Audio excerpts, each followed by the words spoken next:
Some of you may have seen this headline recently about Sebastian Stan not being able to do the Variety Actors on Actors series because no publicist wanted their client to take part in any discussions about Donald Trump. And it's pretty upsetting news because obviously it sets a very unfortunate precedent. And also, it's a really good movie and he's really great in it. But that's actually not what this video is about. I just wanted to use this as a jumping off point to talk about one of my other favorite Sebastian Stan movies of the year.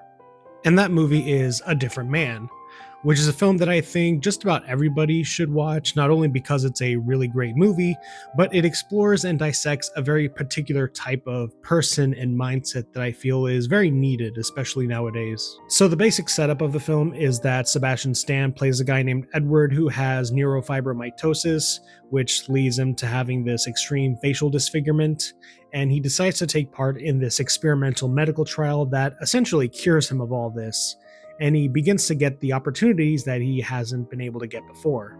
But then Oswald, played by Adam Pearson, who notably has the exact same condition in real life, pops into Edward's life and essentially upends any progress that he's made because he is just generally a better, kinder, and far more charismatic person. I actually saw this movie a couple months ago, back when it had a limited theatrical release, and it's really stuck with me, and I wanted to talk about it, especially after making all the changes to my page, because it's partially related to what the movie's exploring.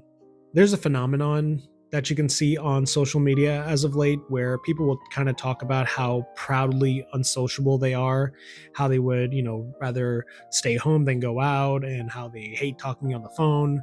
Things that are essentially minor inconveniences for most people, at least, but are treated like things that are extremely detrimental to their mental health. What this movie showcases so well is that while you can definitely have insecurities and anxieties, that is a very common human experience, there are going to be some exceptions to this, but if you just continue to wallow in desperation and self-pity, kind of like how Edward does in the movie, then at some point it does kind of become your fault that you're so lonely and things aren't going your way. This is a journey I've been going through myself for the past several years. Even this whole change to the TikTok page that I had is a part of that journey because, I haven't shown my face on the internet before, and I'm extremely introverted. And while I can recognize that, I do have to sort of realize that, if I want to go anywhere, I do kind of have to force myself to put myself out there and actually engage with people. And that's what I think A Different Man portrays so beautifully and brilliantly, among many other things like representation of media, body image, expressing your experiences through art, and so many other things. But also, I don't want to get this lost in the whole discussion here. This movie is really funny. It is not dry or a sort of eat your vegetables kind of movie.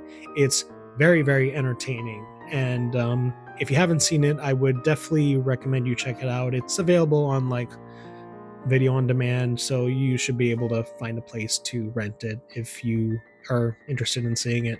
And before I let you go, I just want to let you know that the filmmaker behind A Different Man, Aaron Schimberg, his previous film, Chained for Life, is available to watch for free on YouTube in the Kino Lorber YouTube page. So it's a very good film and it's absolutely worth your time.